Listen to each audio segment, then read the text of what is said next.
Hey readers, this is Liz Davidson from Beyond Solitaire Books, and I'm here with a book review. And you might notice if you look through my book reviews, I like to read some pretty weird stuff, and this is no exception. I was watching TikTok, and somebody mentioned this book as one of the most disturbing books they had read in a long time, which of course meant that I had to read it, and I think it was a good idea.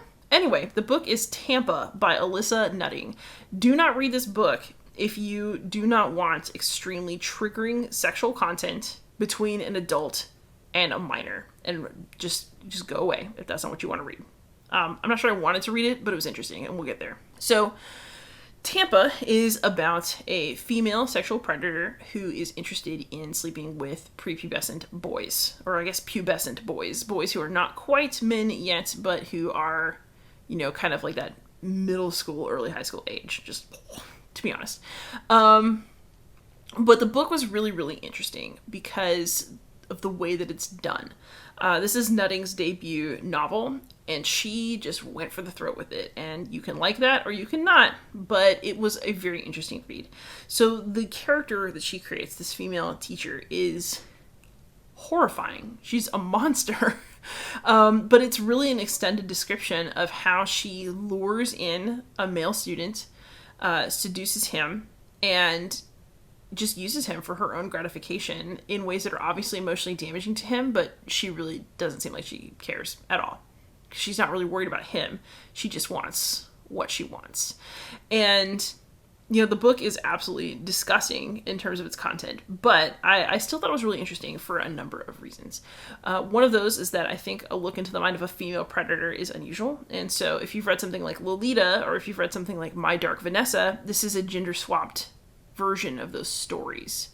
And I think it's important to examine, especially because the book itself brings up the idea that, if it's a boy this is happening to, it's not abuse. He probably liked it. And this book really does a good job of getting across why that would not be the case, why what the teacher is doing is just really wrong, and the kind of damage that it does to the kids. And in this case, the damage is extensive.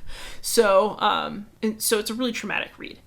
The other thing that's interesting is that the character that Nutting creates she's really disturbing, but the thought that went into the details of her is just really intense. Like, this teacher is using really girly, fruity smells in her body wash to try to be as attractive as possible to boys in that age group. It talks about how she flaunts herself, the methods that she uses to choose a target, the ways that she tries to get the kid to keep a secret, the ways that she approaches him and puts him in a situation where, he kind of has to go along with what she wants. And it is really scary. It's also really, really, really well done. And I also think in addition to the awfulness of a teacher sleeping with a young student, which is just horrible, it's gotten across really well. You won't laugh at those Pete Davidson Saturday Night Live skits with the teacher the same way again. This also does a good job of showing how damaged the teacher really is. She is obsessed with youth. She's terrified of growing old. And in a way, what she's chasing when she's chasing these younger boys is youth. She wants to be perceived as young.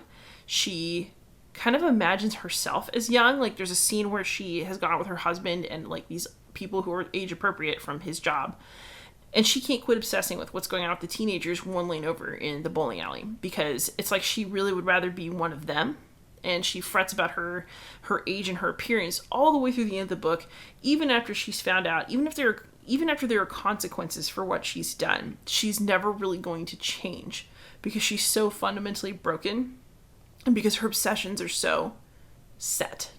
And it is really interesting to kind of be in the mind of a character who isn't really sorry that she did anything. She's only sorry that she got caught.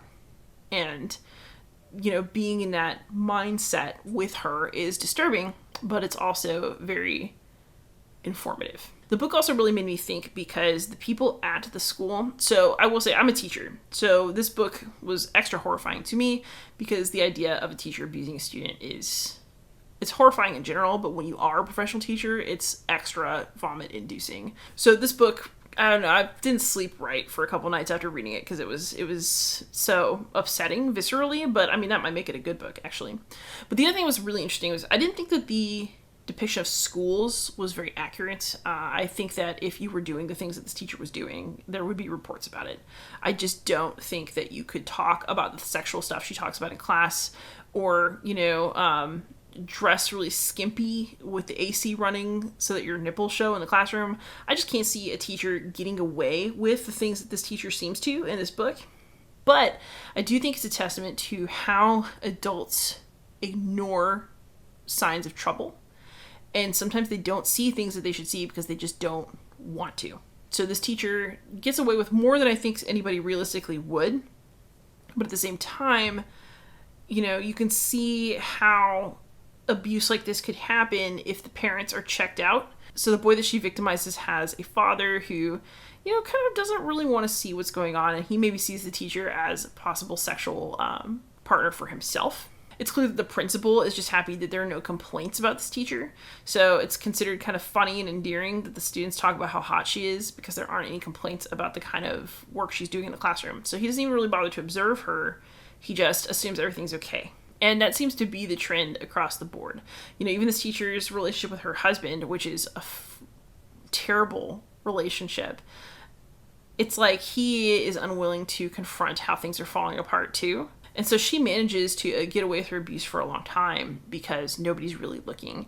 And I think that there are a lot of kids who are trapped in situations where nobody's watching, nobody's looking, and things that should not happen manage to happen. And that gives me the creeps. But if you want to read something that's disturbing but interesting, a meditation on aging and on how we chase what we want in ourselves and our partners, and how abuse can happen under the nose of people who are supposed to be paying attention and caring, then Tampa is a really interesting book. So other than how the school works, which was questionable, I do have one other major criticism about Tampa, which is that this teacher is so horny and sexually obsessed that I just don't think anybody can live that way, including people who are perverts and abusers.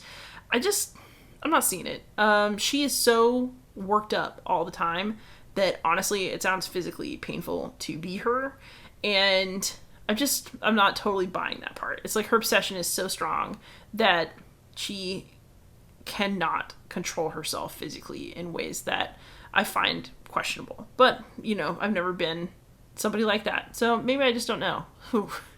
So if you can handle a book that's somewhat traumatic, frankly, to read because it's about subject matter that is so bad, then Tampa may be for you. It's an interesting meditation on emotional and physical abuse, how that can play out in ways that our society ignores. And it also is sort of an interesting meditation on chasing youth by chasing youths. And that's something that we normally see in men in our literature and really in our society. But seeing it in a woman is extra fascinating. And so this book is an interesting read if you can stomach it. I don't recommend it for everyone, but if you want something that's going to shake you up, then maybe Tampa would be an interesting read for you. So thanks so much for watching. Please like and subscribe. Leave a comment of anything that you read that was particularly interesting or disturbing recently. And most of all, happy reading.